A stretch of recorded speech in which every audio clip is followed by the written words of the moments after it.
Eagles were absolutely embarrassed on prime time football. The Phillies have a chance tonight to start making up some ground in the most crucial series in a decade. And finally, Ben Simmons still doesn't want to be a Sixer. We got quite the show coming up for you.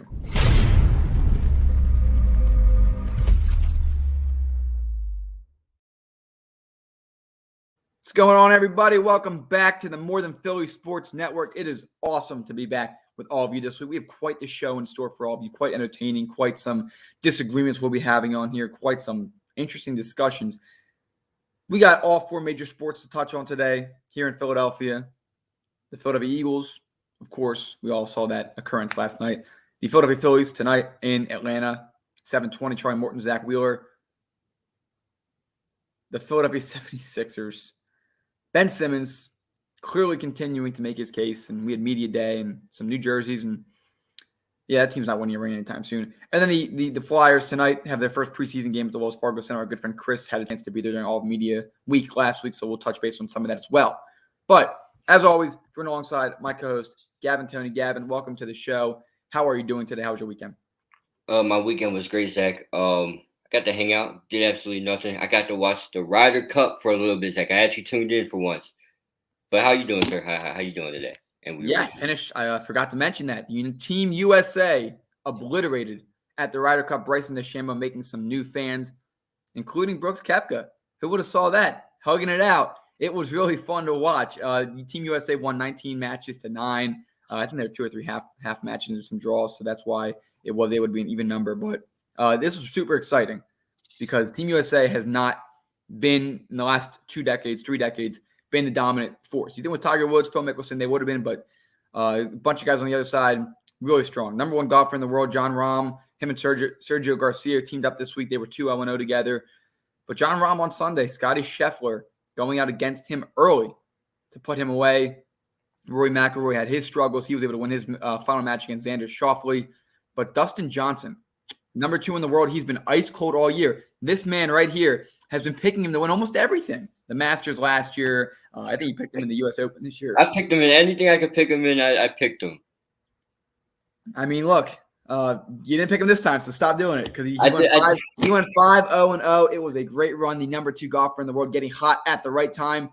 And the man of the hour, Bryson DeChambeau, on Sunday, a man that's been under a lot of controversy this year. I have defended him. I have been very adamant. I am a fan of Bryson. That's your boy. That is your boy. He's got himself in some trouble that you can't defend him for sometimes. A few funny things from the weekend. Number 1, Bryson. So for those who don't know, in match play, it's different than stroke play. You don't have to finish every shot. You can concede a hole. You can give what's called a gimme if I putt a ball inside 2 feet and a partner's like, oh, that's good, pick it up. So the general rule of thumb is putter's length. And Bryson DeChambeau, I believe, who was it? One of the players on Team USA kind of hovered their putter over the hole and indicated that it should have been given to them, and they putted out. Later in that day, on Saturday, Shane Lowry also did that. He kind of hovered it over the hole. Bryson DeChambeau on Sunday took his putter, put it into the cup, and dropped it on the green to indicate. I have a silhouette of it, actually. And look, we are, Gavin, you and I, we are sports fans, right? We see, especially from Philly, we see the hostile environment that guys can be.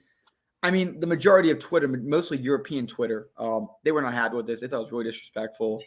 And people, again, I don't want to insult the golf crowd because I get it. I understand it. But it is more traditional. It is a more sensitive fan base, and that's not a bad thing. They like to have more class. They like to be a little bit less rowdy per se. I think that the Ryder Cup, all bets are. I think during regular matches, if you do that, that's disrespectful. But I mean, come on, that's pretty funny. And just for reference, Shane Lowry did that the previous day. So, I mean, Zach, you know I'm going to come out here and say I have no problem with it. I think it's good for the sport. You need a little comedy, drama, whatever, you need something. I don't want to say that the sport of golf is dying because the younger generation, our generation is actually picking up and swinging. It's increasing. It's increasing, exactly. So you need conflicts at sometimes. I have no problem. I actually got to laugh at it. I didn't even know that. It was great. I loved it. But again, we're sports fans. We see this, so. This is nothing new to us. This is the everyday occurrence for us, basically. Certainly. And again, a couple other key things from that. Bryson DeChambeau, Brooks Koepka, not friends at all. Before this, they were hugging it out. It looked like they were having a lot of fun. Apparently, they requested to play together. I don't know if that's verified or not, but some interesting things to look at there. Bryson DeChambeau, Scottie Scheffler going 1-0-1 in both their matches together. So Bryson DeChambeau, I believe, had a lot of foes, specifically in the U.S. going into the week. He's looked at as a hero here late in the week. And now he's off in Arizona at the long drive competition. He just sent a 413-yard drive in the air. So he's going to compete this week. He might not win it, but he's going to be accurate with it. He's going to be a lot less wild than these other guys. Bringing energy to that sport as well, the long driving, which I'm going to be watching. It's on YouTube all week. It's going to be exciting to watch. And then finally, one last thing as it pertains to Bryson DeChambeau. Then I'll wrap it up with just a recap of the whole Ryder Cup. First hole of the day for Bryson DeChambeau, it was a 363-yard par 4. He drove the green and from 43 feet made the eagle putt. So he's doing it all. Again, he gets a lot of criticism. There are weeks where I'm going to sit here and say, damn it, I can't defend him this week. He was really wild off the tee. There are weeks like that where Bryson is not able to be defended. He makes a lot of silly mistakes. He says stupid things. He says, yeah, my driver sucked. But hey, someone who brings that kind of energy, it happens, all right? You're going to have controversy. You're going to have things that are beneficial. Finally, I'll wrap it up. Dustin Johnson, a funny question was asked to him. He's the oldest on the team. Does he think that the rest of the team can out-party him? Can he hang around? And he pretty much said F no. It was just awesome. As much of a fan as I've become of golf in the last year or two, this was the Ryder Cup was really exciting because it's a team sport, and golf is not a team sport. So it was incredible. It was amazing. It was awesome. Here in the United States, in Wisconsin, it was amazing. And as the Europeans have already said so far, we'll see you in Rome 2023. Well, Zach, first of all, before we jump into the disappointment that was on Monday night, I just got to say something. Are you telling me that it's my fault that Dustin Johnson is not number one in the world no more? Is that what you're telling me? He goes. I mean, John Rahm won. I mean, John Rahm should have won the Memorial Tournament. He had COVID and ended up having to pull out with a 6-foot lead. But he won the U.S. Open. He hung around all the rest of those, and Dustin Johnson was kind of disappeared. He missed a lot of cuts this year. He really had a tough year on track. Just come out and say it was my fault. Go ahead, Zach. Just go ahead and say it. Just go ahead and say it. It was my fault. All I will say is this. Gavin chose Dustin Johnson to win 2 or 3 times in the last 3 majors, I believe, during the course of our show in the last year with the golf reboot and whatnot, of course, coming out of COVID last year. The one time Gavin did not pick Dustin Johnson, he went 5-0-0. Again, it's different. It's different. All right? Again, it's different because golf is an individual sport. This was a team effort. It was not just him. It was him and Colin Morikawa. They played phenomenal. They played great. Bottom line, all jokes aside with Gavin, of course, Team USA, big win. Really excited to bottom see that. Line, don't bring the Ryder Cup home. It's now sitting here in the United States with us for at least 2 years. Go and get your first road win for the first time in at least 2-3 decades. But bottom line, don't pick Dustin Johnson and wait for Tiger Woods to come back. Zach, I guess that's what it is.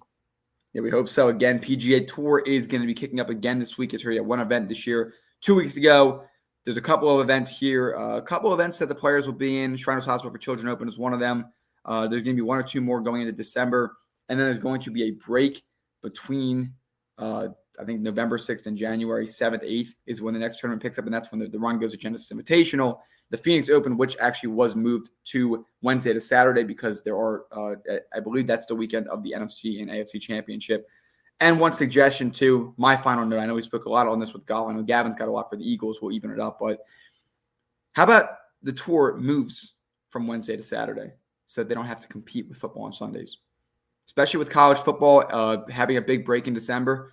I think it'd be really good for the sport to move from Wednesday to Saturday or even – honestly, Tuesday to Friday. Just a thought, just a suggestion. Because as much as I love golf, I'm watching football over 10 days a week. I don't know, Zach, because I'm not a big college football fan. Okay, it's not my favorite.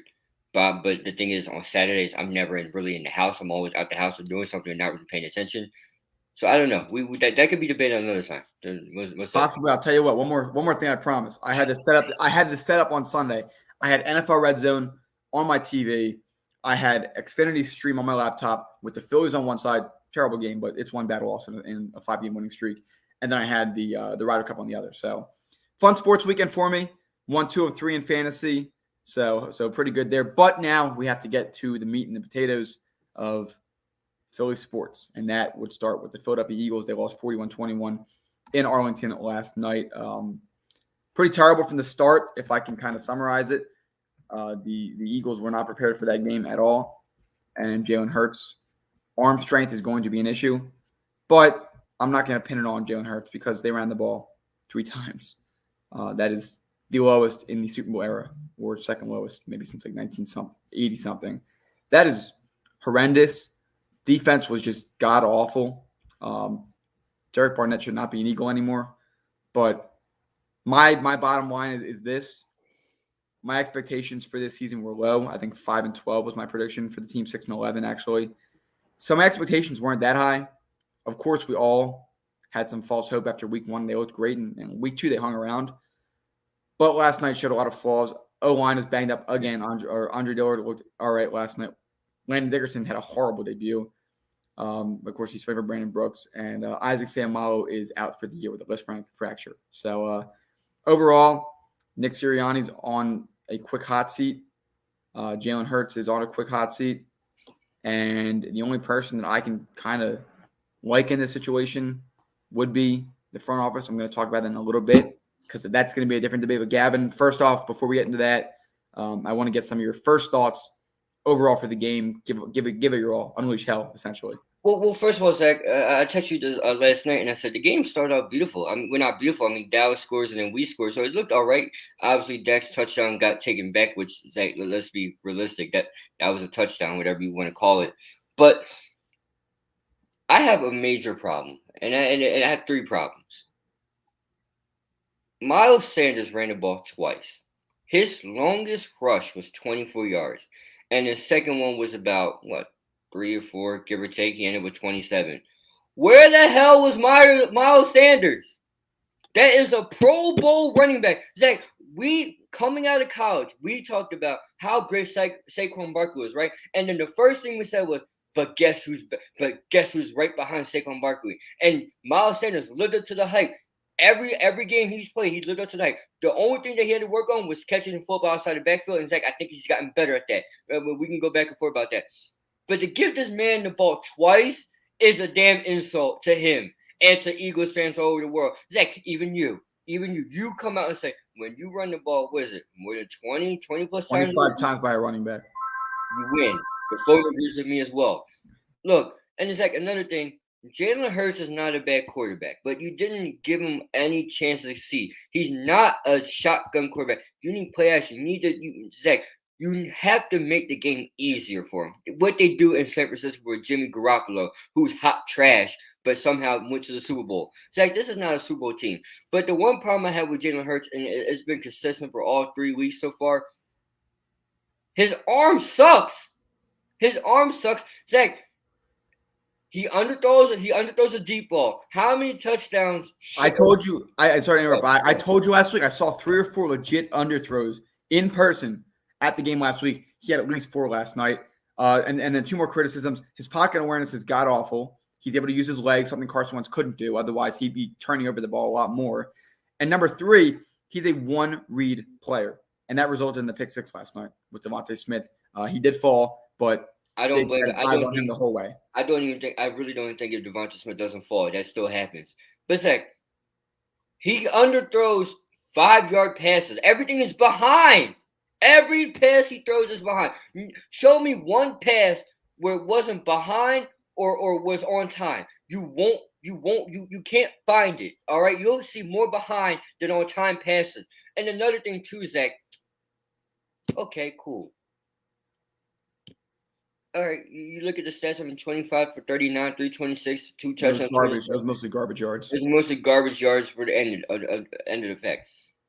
But this is just unacceptable. Nick Sirianni, who's Zach, I'm considered, and I told you before, and this is where I have a problem with you right here. You remember when I told you, I said, sir, I don't really think he could coach.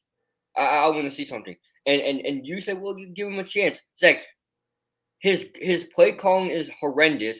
It's like I really think they hired him off wish. They wish they had a coach that could actually do something. That's where they got him from. They didn't get him from Indiana. They hired him off wish. He put a job application and he wished for it and he somehow made it. Zach, you know damn well he's not a coach in the NFL. Kellen Moore looked better than him last night. Kellen Moore, and the resurgence of Ezekiel Elliott. Let's talk about how bad this defense is. I mean, it wasn't awful, but they made guys like Dak Prescott look like Peyton Manning. I mean, Zach, 21 or 26, 3 touchdowns, no picks. Ezekiel Elliott, who couldn't run the football to save his life at all last year, and week 1 looked horrible. And then we're talking about Tony Pollard being a feature back, comes out and gives you 95 yards and 2 tutties. Come on, man. But like I said, Zach, this is what happens when you hire a head coach off a wish. Play calling's horrible. You have an all-pro. I mean, Zach, I'm coming and say Miles Sanders is a top 10 running back, whether you like it or not. That's just my personal opinion. When he gets the ball, Zach, he could be a 1,000-yard rusher. He can be. He can be. I wouldn't be top 10. I can easily name 10 running backs. And maybe just because he hasn't gotten those. I get what you're saying. If he had the touches, the potential is there of a Christian McCaffrey, of a Dalvin Cook, of a Derrick Henry, of a Nick Chubb, then he would put up top 10 stats. I can agree with you on that one. The potential is there for him to be top 10. That's what I'm trying to say. It might not show it, but the potential is there. Having said that, like Howie Roseman should be fired today. You know why he should be fired? Because he went on the wish and gave this man the job. There was way better candidates out there. And it's like, I will go down fighting with this until the day he gets a job and proves me that he can't coach either. I will go down fighting for Eric Bieniemy. I told you, Zach, I said, he should be here. He should be here. Now, I get it, ladies and gentlemen, he works with Pat Mahomes and he works with Tyreek Hill and Travis Kelce. And they have some issues to address, too. They have some issues to address whatsoever. Ball security and, turnovers was a big key on Sundays. Like, I know we'll get to that later. But he was more qualified to be head coach than Nick was. Nick cannot go. Nick can't even go to Subway and tell people what he wants on the sandwich because he doesn't know. He looked like a deer in headlights last night coaching. He got out-coached by Mike McCarthy, who still can't do clock management right. And by the way, Zach, this Dallas defense, it looks special. Micah Parsons is doing something wonderful in that defensive line. But let's not give him all the flowers. Trayvon Diggs is fantastic, Zach. I think they found themselves a nice corner for the future. But outside of that, there's nothing special. It's still the same defense as of last year. And the fact that you just couldn't do anything against them. It felt like a box. And I don't know who to blame. I blame Nick Sirianni for poorly game plan. You come out vanilla play calling. You know, Zach, I'm gonna make a t-shirt. I'm gonna make a t-shirt and then get a core outside. I'm gonna make a hoodie too that says "Fire the Wish." Fire Nick Sirianni, the Wish head coach. Fire him. I wish he was gone. Can I put that application on Wish? Can someone buy that for? Can someone do that for me too? I mean, it's like he needs to go, and Howard needs to go too for allowing this to happen. For hiring a guy that had no business being a head coach. He has no business being a head coach. From time in to time out, he does the same thing. Now, the only thing you could say, Zach, that was differently was that it would happen on a Monday, not a Sunday. That's it. That's the only thing you could say that was different. It happened on a Monday, not a Sunday. And finally, Zach, before I let you go. You look at a guy and thank you. I hope everyone does too. Maybe we have to put that on here. But Zach, you have a guy in Nick Sirianni who play calling is not the best. You saw it in week 1. A little bit gutsy, like okay, cool. Again versus San Francisco, and then last night I don't know what the hell that was. I'm not even gonna call it how I said. I'm just like, what the hell was that?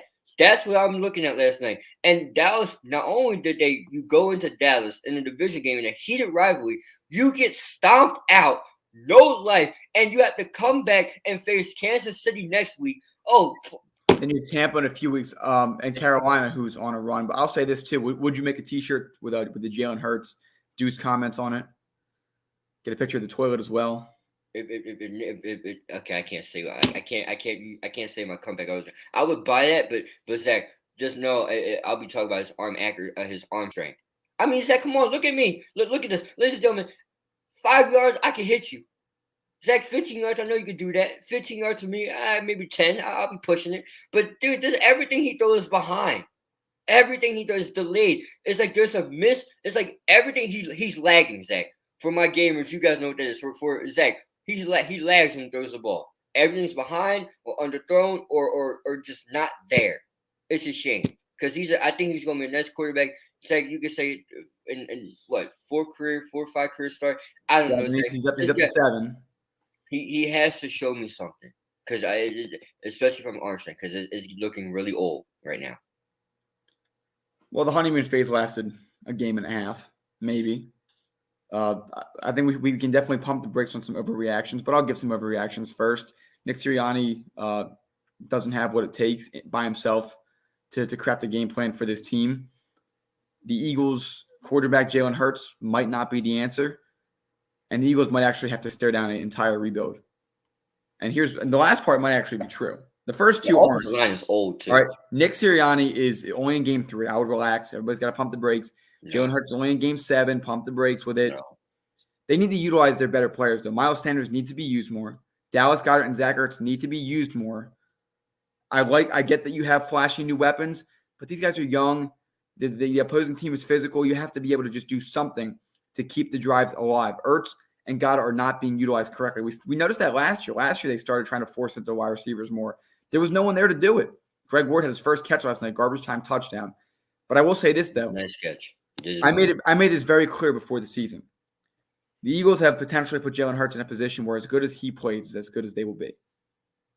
You will know, though, there are going to be games. If Jalen Hurts is the franchise quarterback, even if they lose a lot of games this year, you will still see potential that says, hey, I think he can still be our guy.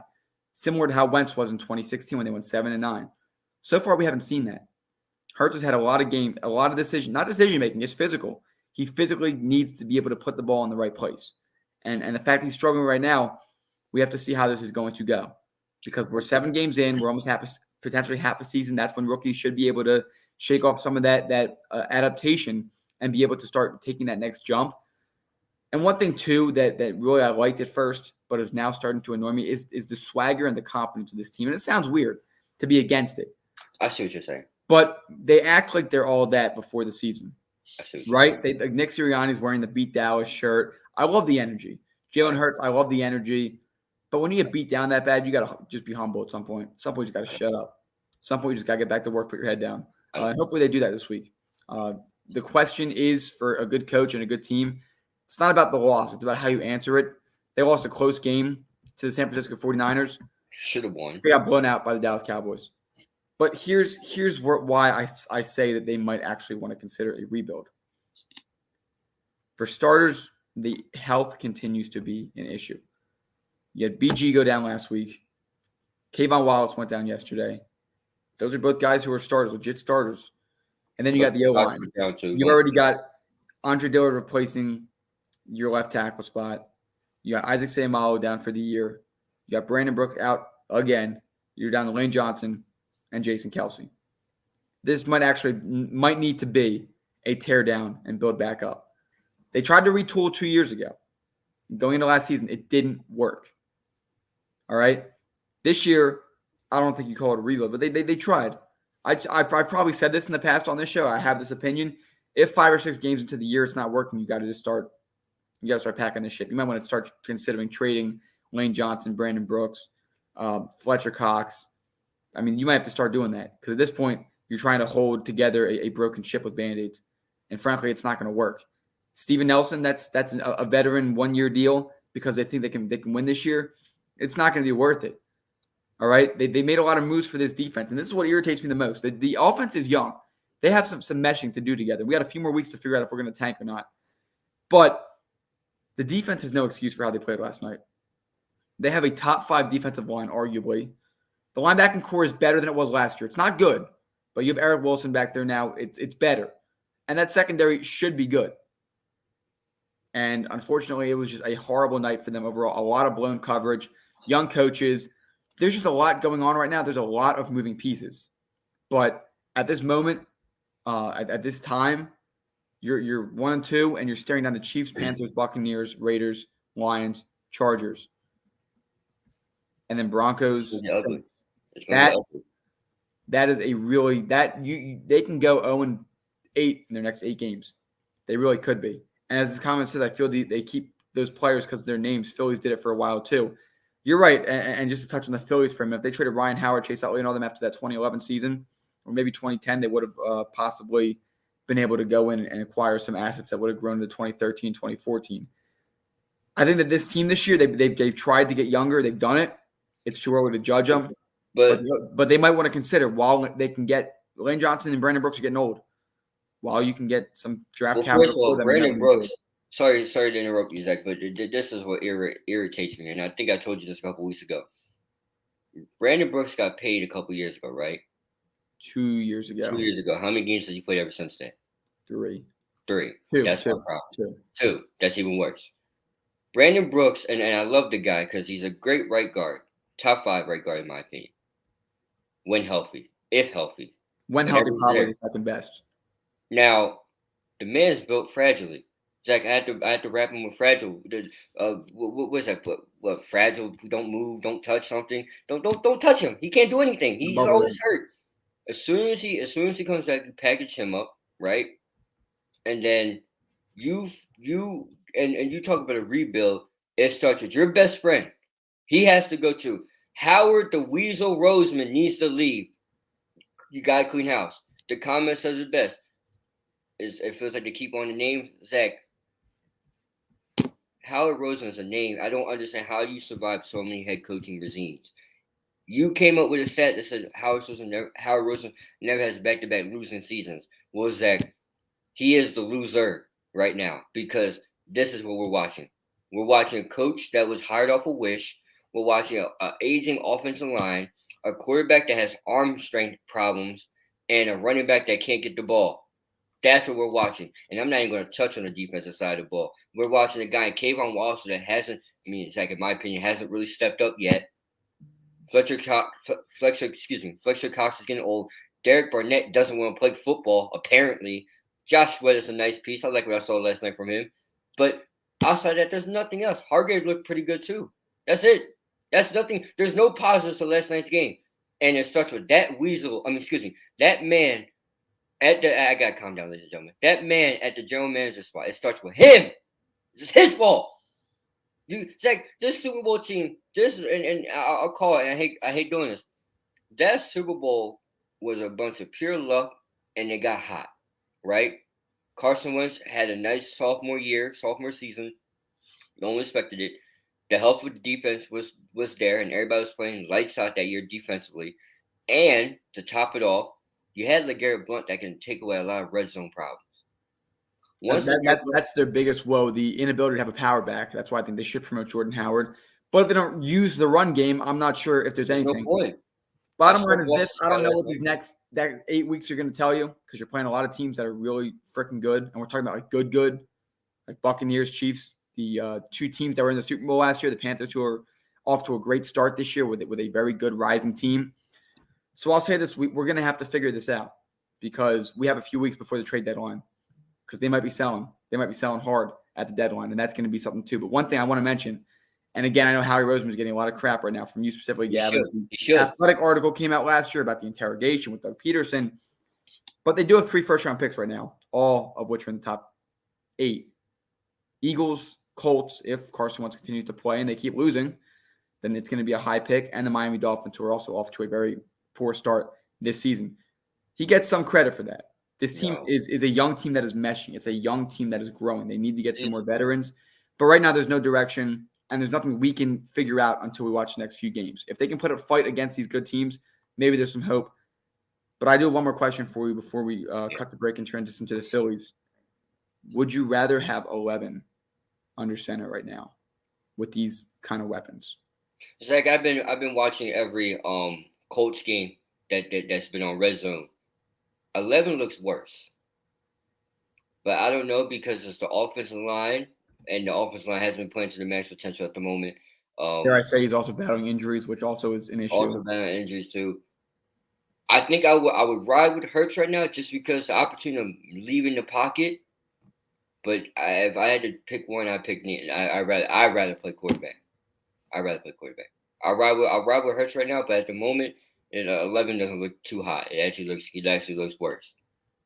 Yeah, I don't know. I mean, looking at it right now, he's got 3 touchdowns on the year passing. They're a predominantly running team, so it's. He threw an interception on the shovel pass, Zach. That's his only pick, though. That's his only interception this season. It's a terrible one. I want to say this too. Carson Wentz had a very bad game Sunday. 51% completion percentage, 194, 66.7 rating, no turnovers, no touchdowns. First 2 games, he was above 65%, so that appears to be an outlier. I don't want to have to go back to it because Wentz didn't want to be here anymore. But underthrows were never an issue with Carson. I guess it just kind of sucks with Hurts. We're going to find out. But We're going to figure it out. underthrows wasn't Hurts is our an issue. QB. I'm not going to look back on number 11 or number 2 now. I don't want to look back on him, but it was just a cynical question to ask. We're going to figure out. We're going to figure out what this team's made of. Was that holding the ball? Underthrows wasn't an issue with Wentz. I agree, but holding the ball definitely was. Yeah, for sure. And that, I mean, Hurts, his pocket awareness is not much better. I'm not sure what's going to happen because this is going to be an interesting storyline to watch this season. So coming up after this, the Philadelphia Phillies. This is the most important series in a decade by a long shot. It is September. Actually, I'll give my eulogy after we come back from break. I got so much to say. Go ahead. So coming up after this, Phillies Braves tonight, 7:20. Stay tuned. We are now offering a new product on our Teespring. Wear a mask in public. We are now supporting a custom designed mask with our logo on it. Purchase it today, and 10% goes to a foundation of our viewers' choice. It offers a full nose and mouth coverage, single-sided print, includes 2 2-inch elastic ear loops, non-medical grade product, and finally, $1 from every mask sale is donated to a nonprofit to feed children in need. Enjoy today's episode.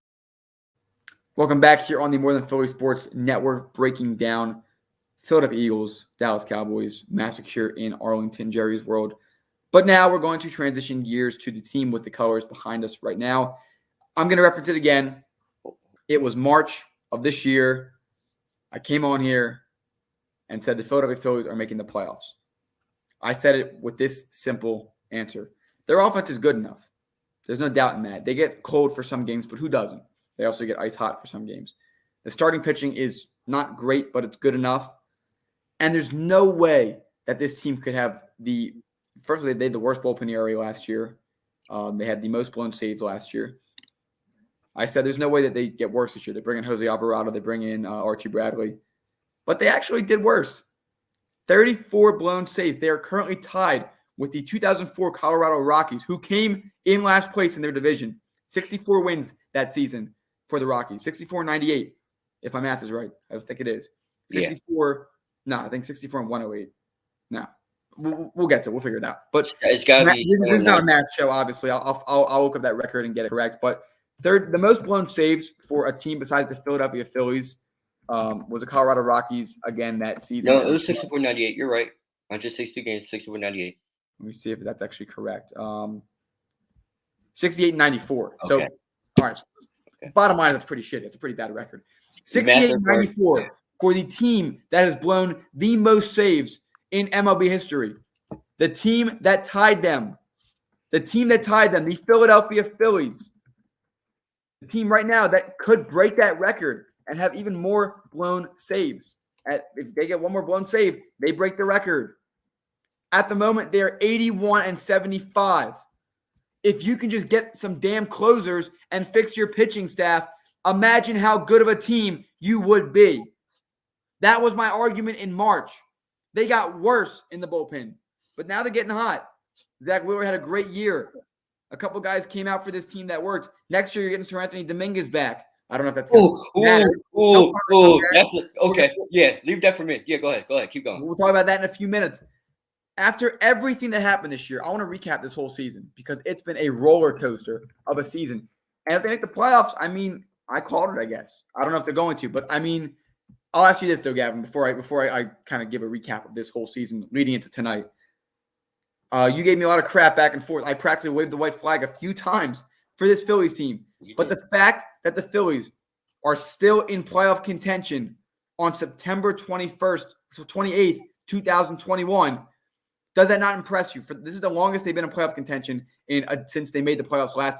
And before anyone says anything about being the weakest division in the MLB, which you can argue record-wise is the weakest division. However, they are the first team out in the wild card, which means only 2 teams that don't win their divisions have better records than the Philadelphia Phillies. The Cincinnati Reds, the New York Mets, the San Diego Padres have a worse record than the Phillies. No matter what happens in this series, I am freaking proud of this team. Oh, no. I hate to say it. They are moving in the right direction. Bryce No. Harper will be the MVP this season. Okay, that's fine. All right? I'm going to make this very clear. The Phillies win one more game. It is their first season above 500 since 2011. They went to the playoffs that year. Of course, lost to the Cardinals. We know how that ended. But, I mean, no matter what happens in this series, and I mean, there's a lot of hope on the line. But at this moment, for this team, they are a lot better than you thought this year, Gavin. You have to admit they're a lot better than you thought. They're about on par with what I thought. There are a few games here and there they should have gotten. They can't beat the bad teams. They have the best record in the NL East against teams above 500. Doesn't matter. I mean, it should. But the bottom line right now, at this moment, this team has a lot of work to do, but they don't have to look at themselves in the mirror this offseason and say, what is wrong with us? All they got to do is just keep getting better. Retain some guys. Hope that guys get better next year. JT Realmuto, once he got hot again, they started winning. If JT can just be healthy next season, then they're going to be in a better position. But, of course, Aaron Nola, some of these other guys, there are concerns. But this is a promising team. All right, the last 10 years have been miserable to watch. The September collapse, Gavin, they're 14-10 in the month of September. It's not pretty, but it's above 500. And that's all that you can really ask for from this team. After the September collapses of the previous years, that's non-existent. We can be happy with that. All right, and just to recap, they start the year hot. They win on the first 4 games of the season, 3 against Atlanta, 1 against New York. End up winning that series against them. They go back and forth between New York and Atlanta. They're hovering just shy of 500. They get really cold for a 4-game losing streak between Miami and Boston. Again, they continue to be cold. But then they started winning games against Washington. Then they ended up sweeping the Yankees. And then they took 1 against the Dodgers. Got ice cold. But then the last 2 games before the All-Star break, they were 2 games below 500. And they were playing the red-hot Boston Red Sox. And they won both those games. And they went to the All-Star break at 500. That's all you can ask for at that point from this team. So what happened in the second half of the season? July was an interesting start. They slowly started getting hotter. And then all of a sudden, they ripped off 9 straight, I think, including Pittsburgh, Washington, and that amazing series against the Mets, including a very magical Sunday afternoon, the day where Roy Halladay's jersey was retired. And Zach Wheeler dealt an absolute gem against his former team. But then the doubt started to come. That rainy, crappy game where Aaron Nola was on fire. And then all of a sudden, the fans, the Phillies, everybody started losing hope. And they get swept by the Cardinals. Not the Cardinals, the Diamondbacks. I'm reading Arizona here and getting them mixed up. They win 2 of 3 against San Diego. They get cold again. And then they get hot again, ripping off 5 straight against Arizona and Washington. 6 straight, actually. They went on to win 6 straight against them. And then they end up losing to bad teams again. Then they end up beating Chicago, beating New York. And then they got on their most recent hot streak, where they ripped off 5 straight against Baltimore and Pittsburgh. Of course, they had a loss on Sunday. But after a 5-game hot streak, it's not too bad.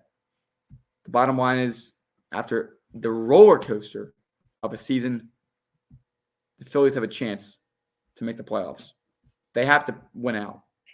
They have to win out pretty much. I think they can drop 1 game between these next 2 series just for it to be possible. To control your own destiny, though, you have to win. You have to sweep the Braves. 2.5 games back at the moment. It's going to be interesting. Charlie Morton going up tonight against Zach Wheeler. Tomorrow, Aaron Nola against Max Fried.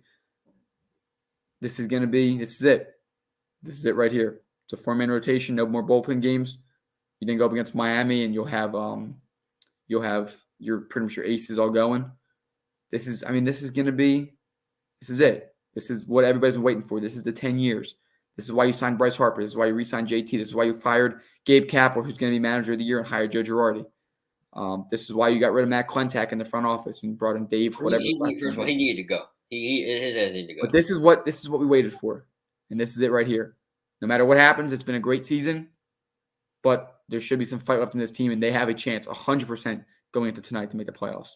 They have no chance. They have no chance. They have no chance whatsoever. You know why they don't have no chance whatsoever? Let's go back. Teams like the Pirates early in the years, like when they go to Pittsburgh, and Pittsburgh stomps them. I think they win 1 game in that series, and then you come back to sweep the Washington Nationals, right?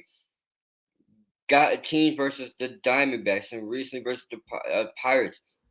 Those are teams that you need to win. Zach, what makes teams like the Dodgers great? Not only are they beating the good teams, but they're beating the teams that's supposed to win. They don't drop games to Miami. They don't drop games to Arizona. Well, Zach, they might because they play them more often, but win when you're supposed to. They're not doing that. That's what makes me mad with the Phillies. The Phillies played the Cubs, and what did they sweep the Cubs? I can't remember. I think they won majority. They won 2 of 3 in the most recent one. Okay. I have no hope in this team. I'll be honest with you. I'm not gonna sit here and lie, Zach. I'll be honest. This team has no shot. Zach, they got your hopes up, right? You can say your hopes are high, right? I guess. I mean, what first pitch is in 7:05 tonight? I know you'll be watching. I won't be watching because there's no point to be watching because Zach, I know they're not going to win.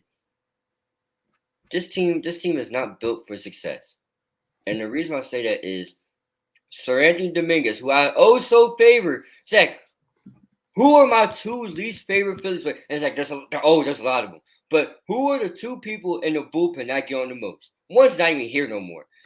And for those who don't even know, Zach, can you tell me who those 2 people are? For those who don't know, I remember Sir Anthony. I can't say I remember. It's David Robertson. David Robertson. You paid David Robertson money, and he barely showed up, and then he magically is not even here no more. But Zach, this is the tricky part, right here. This what gets me mad. So Anthony Dominguez actually was decent when he last pitched for us, right? Zach, he was all right. He was cool. I can't remember the numbers, but he wasn't hot garbage like Hector Neris. Wasn't throwing at people's heads every other night. So Anthony Dominguez was good, decent. He Tommy John, right? In June of 2019. He doesn't get the surgery till around 2020ish, right? Now, normal people when they tear an ACL or Achilles or anything, they try to get the surgery as quick as possible, right? Zach, we saw with Brandon Graham, he already has the surgery done. Yeah, you rush into it. I mean, unless with 20 ACLs, usually you wait 2 or 3 days for the inflammation to go down. But I mean, it's a given. That's considered right away. But you get what I'm trying to say. People don't wait a whole year. He waited a whole year. And then, wait, and this is the tricky part, Zach. And then we were all sitting at home in quarantine. Guess what? Maybe Anthony Dominguez come back. No, because he got the surgery in June of last year. Oh, so wait a minute. Now he's still not here. Oh, well, there's hopes of Anthony Dominguez come back next year. The hell with him. I don't want to hear no more. No way. One of your best bullpen guys. He wasn't fantastic, guys. He wasn't a Kenley Jansen a couple years ago. He's not a Roldis Chapman or none of those guys. He was good enough for what this team needed to lock down and win when they needed him to. And he sold this team by not taking the surgery when they needed him to. It's like, what guy does that? What guy? I forgot he exists. And then Zach, let's go back to this past year. All right, I'll leave Sandy Dominguez alone. I'll spare him for another day. You got a guy, right? And look at this team. The trade deadline, right? There was talks about us either being buyers or sellers. Zach, we were actually winning at the time with the trade deadline. We said we needed bullpen arms and we needed another bat, right? And we needed a starting pitcher. Zach, what did we get? What did we get? I mean, hindsight's 2020, but we did get a pitcher who was the ace of the Rangers, the closer who had 1 blown save this year, and Freddie. I mean, Galvis was kind of not the best offensive move. I like Galvis, don't get me wrong, but there's more they could have done considering the Hobby Bias was on the move and a few other big pieces. The Cubs sold the entire farm essentially, but the Cubs sold everybody. You did not get not everything. It's like buy one get one free, and the Phillies like. And what's his name from Miami? Starling Marte. I wanted him a lot, and now he's in Oakland, I believe. Now Zach, and he's having a good year with them. Humor me real quick. Just listen to this. You get Ian Kennedy, right? Where did Ian Kennedy come from again? Texas, right? I think. Yes. We got what's his name off our hands. Spencer Howard has been having a horrible. Spencer Howard's complete trash. I understand that. Ian Kennedy's supposed to be a closer, right? It's like Ian Kennedy's been pretty mediocre ever since he's got here. It's better than what you have, but you might as well stick what you have. Yes, Spencer Howard was completely. He hasn't been as good as when he got here. He had a sub 2.3 ERA. Not even. I think he had a sub 2 ERA. Since then, it shot up to a 7, and then it's come back down to 4.5. So he needed some time to settle in. I don't know what the issue was because he's given up home runs in almost every game, I feel like. But yeah, he had a 2.51 ERA with the Rangers, and he has a 4.50 with the Phillies. So I think it was just unfortunate. He has 10 saves too, but I think it was just he just got cold for a little bit, and it was just at really bad time. Yeah, he got cold at the worst time. Worst time to do it. Now, Kyle Gibson, right, had a lot of ups and downs, has a lot of flashes. I don't have much He's problem. had more ups and downs. He has more ups and downs, so that was a good one. You check that off. Ranger Suarez came out of nowhere. In the comments section, someone said that Ronald Torres is the Phillies MVP. I don't disagree with that. After a couple, True that. I don't disagree with that. But here's my big problem too. That damn Aaron Nola. You paid him and he digressed. Alec Bum, who we sat here. He's back, by the way. They recalled him. He'll be on the roster for the last 6 games. Alec Bum. Guys, it's not Boom, it's Bum. Alec Bum, who we sat here and complained about last year. He should have won Rookie of the Year. Digressed miserably. Didi Gregorius, one of my favorites, one of my favorite lefty bats in the game. I don't care where you rank him. That's one of my personal favorites. His regression was horrible this year. His regression was terrible. I told you, those 2 guys are the reason that this team was not as good as they were expected to be. But it gets better. In combination with the 34 blown saves. Hold on, Zach, it gets better. We went to hell and back for JT Realmuto. Remember that, Zach. We wasted our voices for JT Realmuto to come back. Yeah, give or take, Zach, he was hurt all year. But I was seeing Andrew. It was just more down than up for JT. It just wasn't usual. I mean, yeah, he made the All-Star game, but just didn't feel like a JT Realmuto impact. I have nothing bad to say about Bryce Harper this year. Andrew McCutchen got older. That's McCutchen's batting in the 220s, but he also has like 24 home runs, and he was very clutch for us.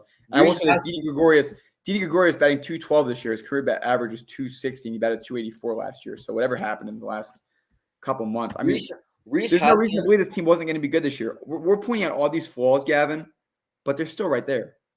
It's still right there for the taking. And that's how bad the NL East is there. No, because they're also 3rd place in the wild card. So they're relatively pretty good. They're a top 6 team in the National League. Whole. Of 15 teams, they're in the top 3rd. I mean, that's what happens when you have the highest payroll. You can't be trash for long. And finally, Zach, I'll leave it on this note right here. If Bryce Harper doesn't win MVP, I understand why. He should, but if he doesn't win, I understand why. Because who would win it? Who would go ahead of him? There's nobody. Exactly. I'm saying if he were to lose it, as much as it would be upset that he lost MVP, I would understand why. He didn't make playoffs. That's it. Yeah, but neither will Juan Soto or but he has a I get it. But I'm just saying, if there's a magical chance that he doesn't win, I understand why. And finally, Zach, just spend money. Spend money. Just do what the Dodgers do. Do something. Your farm sucks. Scott Kingery fell off the face of the earth. Adam Hazley, another guy that they expected to be good, regressed. Adam Hazley has not even returned wherever he went. He fell off the face of the earth. Odubel Herrera, that was nice, Zach. I wasn't a big fan. You bring back Freddie Galvis. He batted 0.053 this year. Say that again, I didn't hear you. 0.053. Herrera this year. Scott Kingery. That's really bad. And then you traded Freddie Galvis basically back. That was like once again, Zach, you hire your coach from Wish. If you're the Philadelphia Eagles, you made that trade off of Wish. If you're Philadelphia Phillies, and unless it's like I don't know if I want to blame Joe Girardi just yet. I'm torn. I am torn. I don't think it was the best idea to have a guy have his MLB debut in one of your biggest games of the year on Sunday against Pittsburgh. Yeah. But I'll leave it at that. Again, so many flaws, so many holes, but yet this team is still in the playoffs, in playoff contention. And that can end. I'm going to look up the official elimination number for them. I believe they're eliminated from the wild card because St. Louis is just on an absolute tear. But still in the conversation for the division. The elimination number is 5 games, which is 2.5 if Atlanta wins. So if they lose 3 games, they're done. If they lose the next 2, they're essentially done. But they have to sweep in order to make it. And they're on the doorstep of being eliminated of the wild card. One more win from St. Louis will do it. One more loss from Philly. So we're going to see what happens. 6 games left. One interesting thing, and I will say this. Both the Atlanta Braves and the Philadelphia Phillies have 6 games left. However, the Braves will only be playing 161 games. They do have a makeup game with the Rockies. If in the event that the Phillies are a half game up or a half game down, then the Rockies and the Braves would play, and whichever way it goes, that would kind of determine the season. So it's just an interesting thing to know. That's why, despite the fact that both teams have 6 games left, they're 2.5 games up on the Phillies. Zach, I do have a moral, like I don't know what you want to call it, but I do have something. Just imagine, Eagles fans are already depressed about yesterday, right? Everyone in the city that's a diehard sports fan in the city. Imagine you get depressed about last night, and then your only happiness is to ride on the Phillies winning, which you already know that's not going to happen. And then Zach, to top it all off, which I know we're about to talk about in the final 10 minutes, is Ben Simmons. Is it? I mean. Oh, what a time to be alive! What a time to be alive! And the Flyers already hurt to start the year off too. Come on, man. This is a joke. This city's a joke. Yeah, it's been a tough one here. Coming up after this, as Gavin had mentioned, Ben Simmons officially not coming out and saying it publicly, but through his agents or whoever he talks to. He needs to man up. Go ahead. Thinks that his time playing with Joel Embiid is done. They don't, quote, mesh together well on the court. Joel Embiid, Tobias Harris, Danny Green, and a bunch of others spoke at media. They did confirm that they wanted to fly out and talk to him. I got some words for Ben Simmons coming up after this. I got two, but you can go first. Would you like to know how you can support the More Than Philly Sports Talk Show? If so, head down to the comments on our YouTube channel. You will see 2 links there. The first is our Teespring, where you can see a wide variety of apparel products, including our signature product, the More Than Philly Sports Talk Show sweatshirts, offered in a variety of different colors, including gray, navy blue, and more. Finally, we have our Patreon page, where you can become a monthly donation member. 10% of all donations go towards an organization of our viewers' choice. We hope that you enjoyed today's episode, and if you can't donate, that's okay, because you can always share this. Welcome back here, More Than Philly Sports Network. We've already covered a lot today between the Ryder Cup, the Eagles, the Phillies. Dare we turn to the Wells Fargo Center and talk about the Philadelphia 76ers. Media Day was the other day, or I'm sorry, yesterday. Doc Rivers, Daryl Morey, Joel Embiid, everybody spoke, and a lot of people gave their opinions.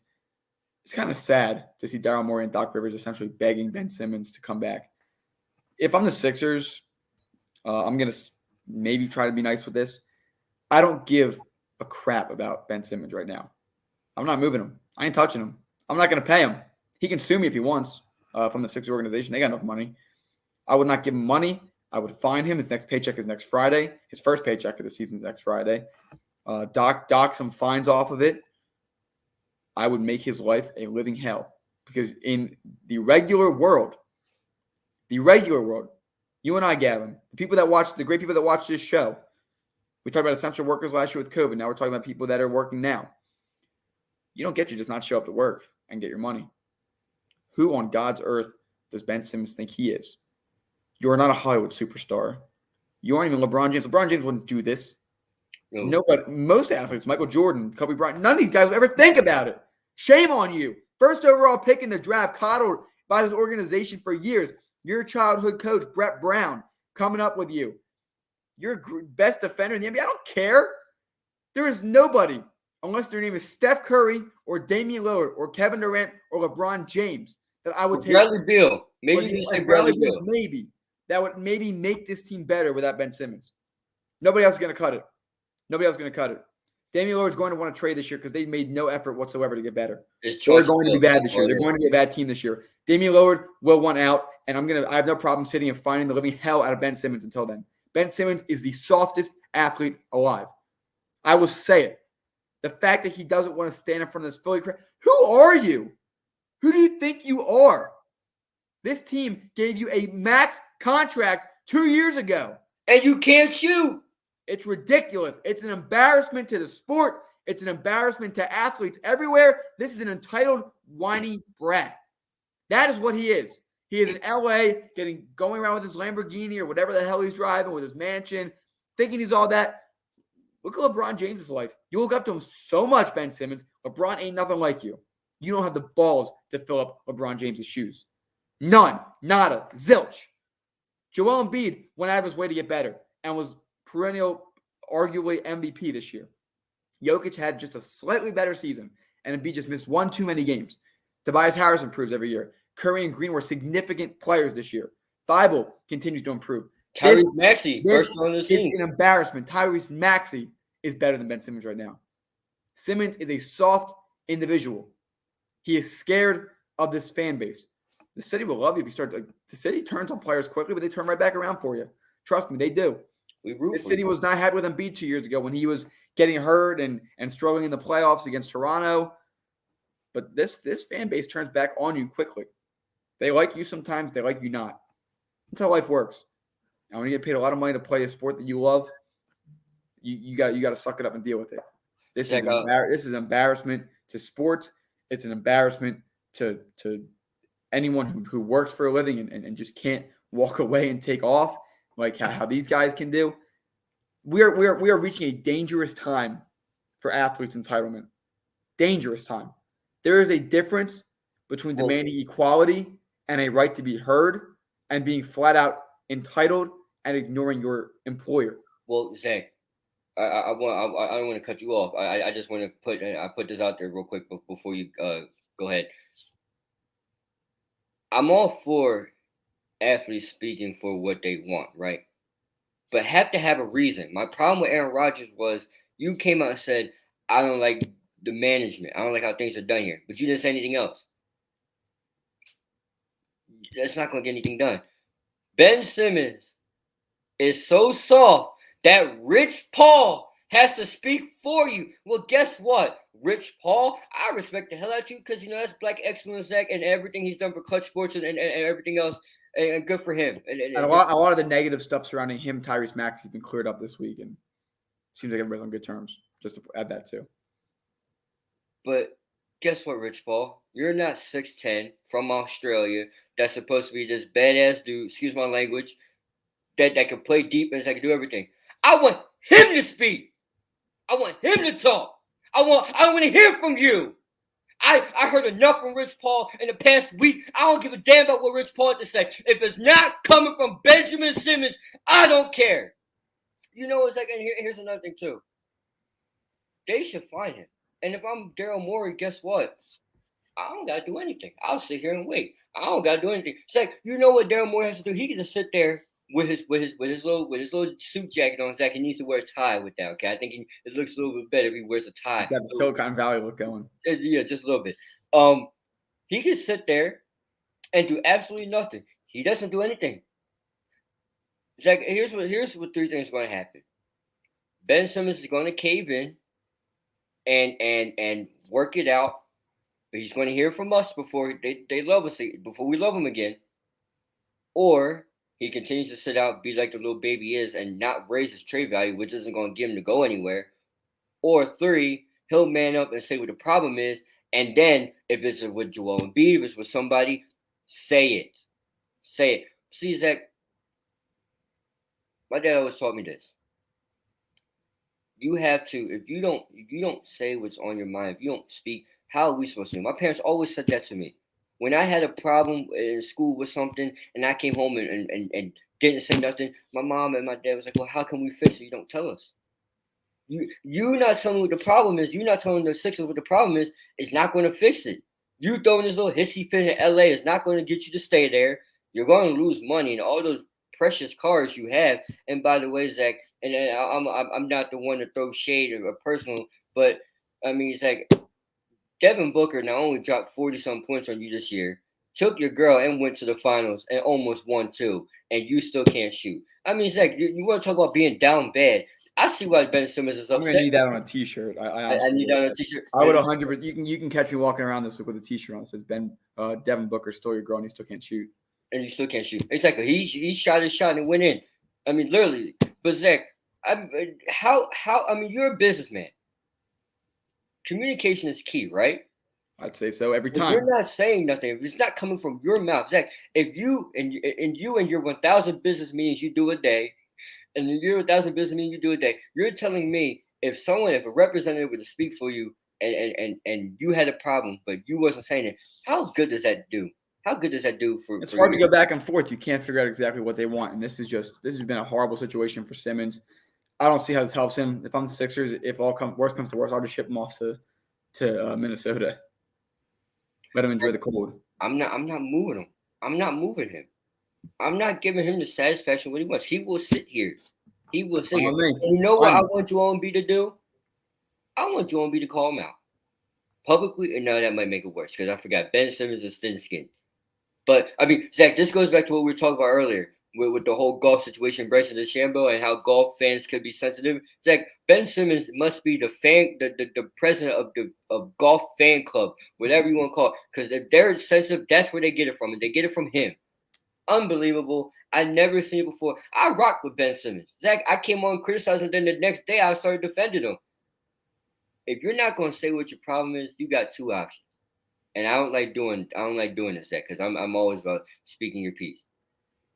Tell us what your problem is, or shut your mouth, and show up to work. You're right, Zach.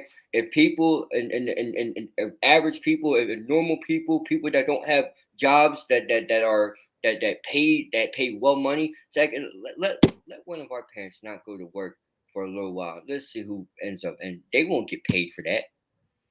Everybody that was essential, that was non-essential workers, they struggled. A lot of people lost their jobs and houses. It's ludicrous that he gets to not go to work and still gets paid his $37 million. It's like I wish I knew how I could get his $37 million. Yeah, I'm not a big fan of these whole guarantee contracts without any clauses in there. I mean, you gotta play. You gotta do your job. Show up. You should show up. I mean, even Anthony Davis showed up during his dispute with New Orleans. They shut him down. Remember, they shut him down, but he did show up. At least he showed up, and yeah, I haven't seen one like this before. This is a new one. This is certainly a new one for us, and time will tell. That will continue to be our thing. With that being said, can we buy Thursday? Can we buy Ben Simmons? Sorry. Can we buy Ben Simmons shirts and have a bonfire at your house? And I'm not wasting my money on that. You know what? I think I have a shirt already. I'll get it at the Dick's Sporting Goods dumpster in about 2 months. I think they're only like $5 anyway. I can't wait for money on that. But again, as I said, we got the Eagles and Chiefs next Sunday. I'll be in attendance. We'll break that down on Thursday. Yes, we'll see if they have any chance in that game. But have moments of humor. We're going to continue to analyze. I believe coming up next week is the start of the preseason for the Sixers. Flyers preseason begins tonight. And then, of course, we got just a small tournament going on in the golf world this week. I like it. With that being said, can I get that up there real quick before we go, Zach? Real quick, can I get that up there? Shirt. We put down a shirt too. Is that a shirt? Did we make new T-shirt ideas? That's the new thing. I do need a Time Will Tell shirt. We'll figure out what's going on. But bottom line is this. Philadelphia sports is kind of gloomy right now. We're praying for the Phillies. Hopefully Thursday we got better news to report. Zach Wheeler on the mound tonight, hour and 16 minutes from now, live from Turner Field in Atlanta, Georgia. Thank you again for everybody for watching today. We appreciate all of your love and support. We will see you all Thursday. Have a good one, everybody. Have a good one. If you enjoyed today's video, make sure to like, comment, and subscribe if you haven't. In addition, hit that bell icon and set it to all to get reminded of when we go live and when we post excerpts of our videos.